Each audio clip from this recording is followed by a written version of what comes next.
અખિલેશ યાદવે એવું લખ્યું કે ગુજરાત મોડેલ ફેલ થઈ ગયું છે।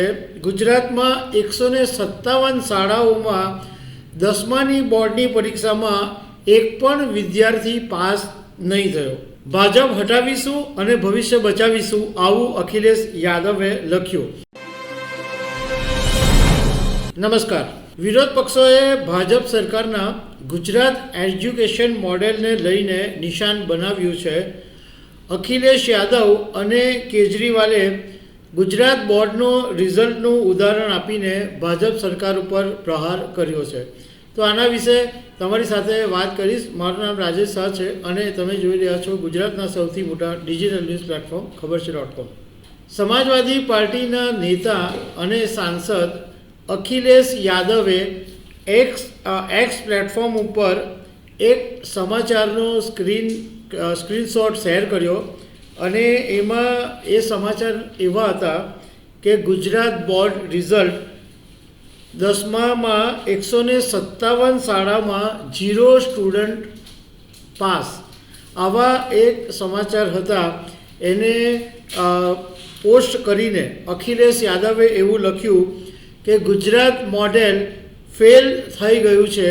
ગુજરાતમાં 157 શાળાઓમાં 10માની બોર્ડની પરીક્ષામાં એક પણ વિદ્યાર્થી પાસ નહીં થયો। ભાજપ હટાવીશું અને ભવિષ્ય બચાવીશું, આવું અખિલેશ યાદવે લખ્યું।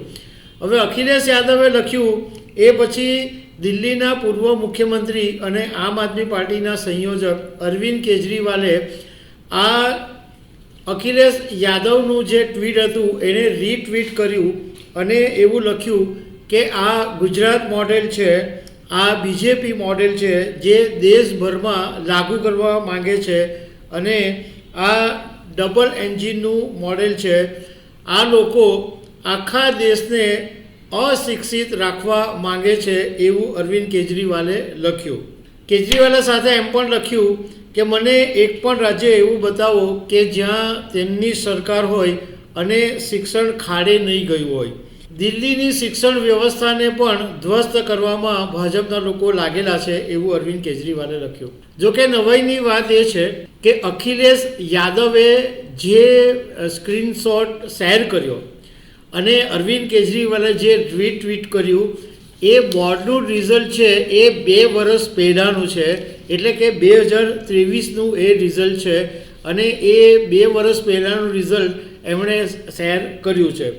2023ની અંદર ગુજરાતમાં ટોટલ 7,34,488 વિદ્યાર્થીઓએ પરીક્ષા આપી હતી અને એમાં 4,74,893 વિદ્યાર્થીઓ પાસ થયા હતા।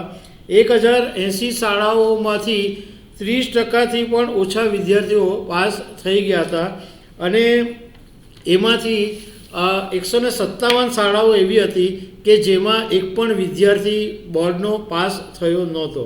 આ વખતે બોર્ડની પરીક્ષા લેવાઈ ગુજરાતમાં 27 ફેબ્રુઆરીથી 13 માર્ચ સુધી અને 8 લાખ વિદ્યાર્થીઓએ પરીક્ષા આપી। સામાન્ય રીતે દર વખતે મેના 3જા અથવા 4થા સપ્તાહની અંદર બોર્ડનું પરિણામ આવશે। આ વખતનું પરિણામ હજુ જાહેર નથી થયું। તો દર્શક મિત્રો, આવી અનેક વાતો સાથે અમે તમને મળતા રહીશું। Thank you very much.